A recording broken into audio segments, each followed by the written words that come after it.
If you wake up slowly, nothing happens. That's the rule I learned too late. I'm recording this because I don't trust my memory anymore. Because every time I try to think about it clearly, something feels edited. Like the beginning of a thought has been removed before I can reach it. This started on a normal night. No stress, no drinking, no medication, just sleep. I fell asleep the way I always do, on my back, lights off, phone face down on the nightstand.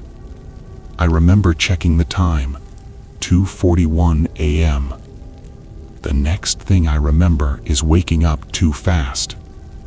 Not drifting awake, not easing out of sleep, but snapping into consciousness like someone had pulled me upward by the chest. Eyes open, lungs burning, heart already racing as if it had started before I did. And for a fraction of a second, there was a face above me. Close, too close.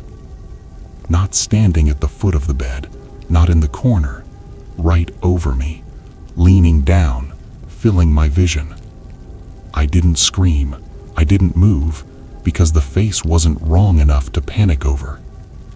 It looked human, normal skin, normal eyes, no distortion, no exaggeration. That's what made it worse. Its expression wasn't aggressive, it wasn't threatening, it was focused, intent, like someone interrupted mid-task, like it hadn't expected me to wake yet. Then it dropped out of view, straight down, not stepping back, not fading, just gone. The room was empty, exactly how it should have been. Walls, ceiling, darkness. I lay there for a long time, telling myself what everyone tells themselves. Dream residue, hypnagogic hallucination, sleep inertia. I didn't believe any of it, but I needed something to hold on to. The next night, I tried to wake up slowly. I practiced it. When I felt myself surfacing, I forced my eyes to stay closed, counted breaths, moved one finger at a time. Nothing happened. No face, no presence, just morning. That's when I noticed the pattern.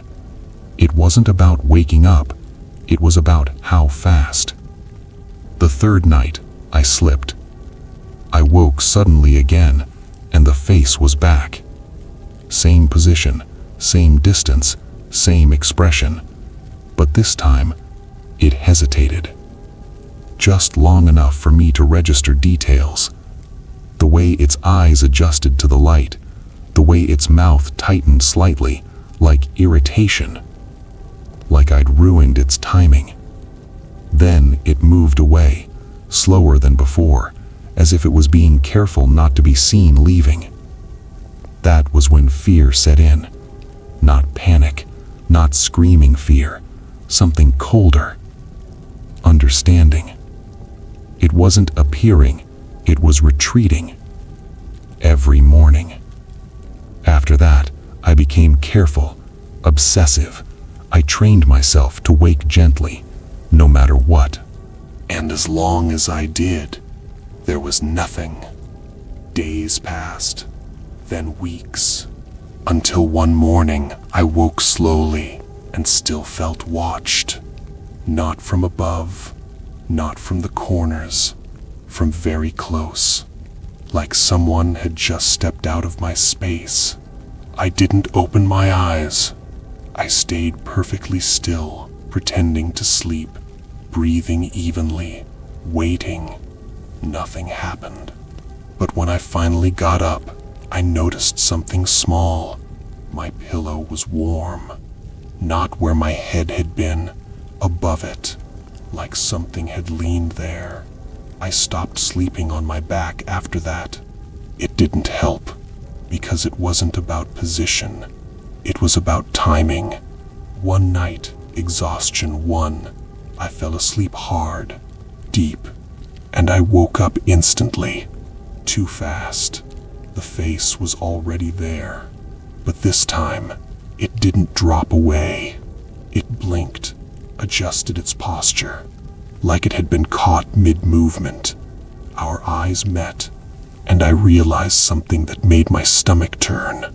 It wasn't surprise that I saw it. It was surprise that I saw it this long. Its mouth opened slightly, as if it was about to speak, or explain, or correct something. Then it stepped back, slowly enough for me to notice. It wasn't backing away from me. It was stepping into the space behind my head, into the part of the room I couldn't see. That's when I understood the worst part. It didn't stand over me when I slept. It lay there, above me, waiting for the moment I woke, waiting to leave. This morning, I woke slowly again, too slowly, and I felt it hesitate, like it was deciding whether to stay.